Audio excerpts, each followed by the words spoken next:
Justo cuando el sol del viejo oeste comenzaba a hundirse tras el horizonte y el polvo, suspendido en el aire, parecía detener el tiempo. Una mujer aprendió que a veces el destino llega montado en un caballo cansado y con un pasado que no pide permiso. Y si quien escucha esta historia permanece apenas 15 o 20 segundos más, entenderá que no todos los hombres que vagan sin rumbo están perdidos, porque algunos huyen para no hacer daño, y otros caminan hasta encontrar a quien deben proteger. Y aquella tarde, en el polvoriento pueblo de Santa Esperanza, un lugar olvidado por la ley y recordado solo por el miedo, Clara Montoya observaba desde la ventana de su pequeña tienda cómo los forasteros rara vez traían algo bueno,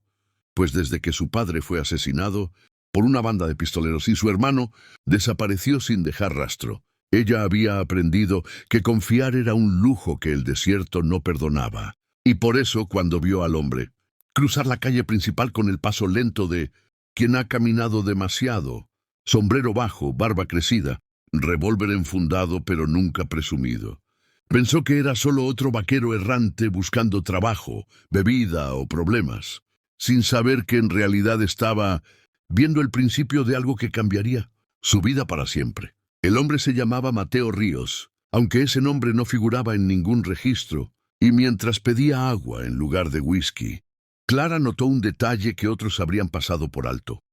Sus manos temblaban levemente,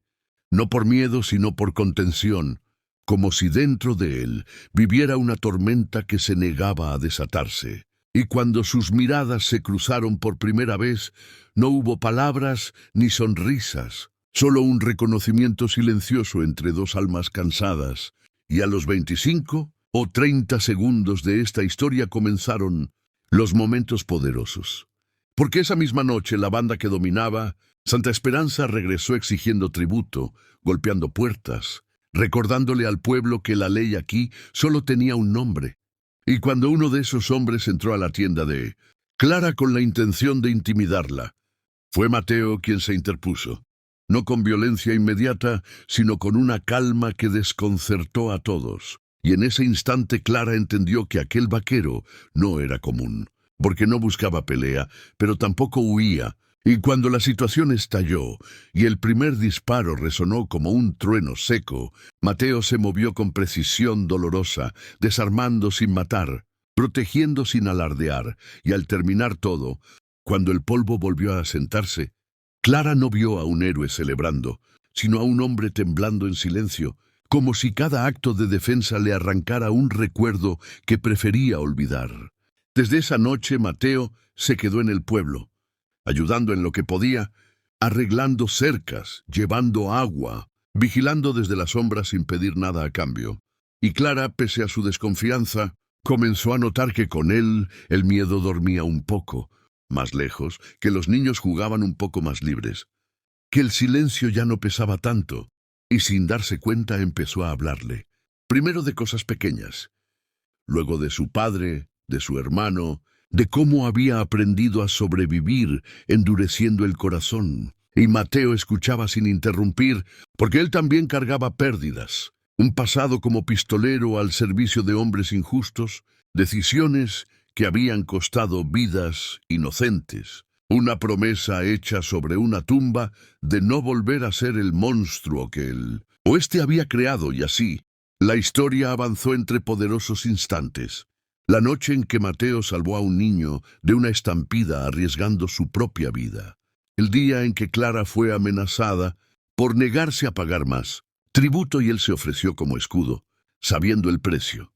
El momento en que ella descubrió la cicatriz en su espalda y entendió que cada herida era una historia no contada, y poco a poco, sin declaraciones grandilocuentes ni promesas imposibles, Clara empezó a confiar, no porque Mateo fuera perfecto, sino porque siempre estaba, incluso cuando huir habría sido más fácil. Y cuando la banda regresó con refuerzos decididos a borrar Santa Esperanza del mapa, el pueblo entero se preparó para lo peor. Y en el clímax de esta historia profundamente humana, Mateo tuvo que enfrentar al líder de los hombres que alguna vez llamó hermanos, Un enfrentamiento que no fue glorioso ni rápido, sino cargado de palabras pesadas, de culpas antiguas, de la comprensión de que el pasado no se puede borrar, pero sí detener. Y cuando el último disparo se perdió en el desierto y el peligro se disipó,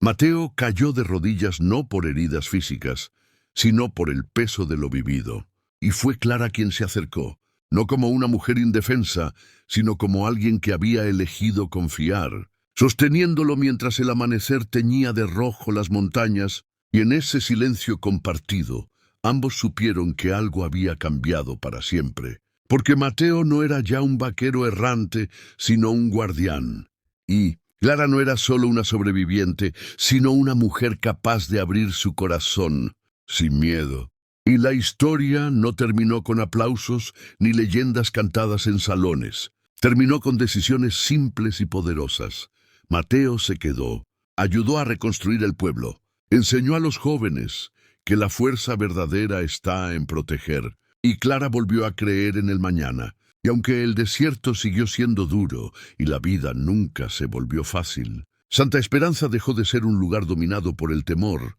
convirtiéndose en prueba viva de que incluso en el viejo oeste, donde la violencia parecía inevitable, la confianza podía nacer entre dos personas rotas, y así, cuando alguien pregunta quién fue aquel vaquero errante, los ancianos responden que fue el hombre que enseñó al pueblo que no todos los forasteros traen muerte. Algunos llegan para quedarse, y que a veces confiar es el acto más valiente de todos.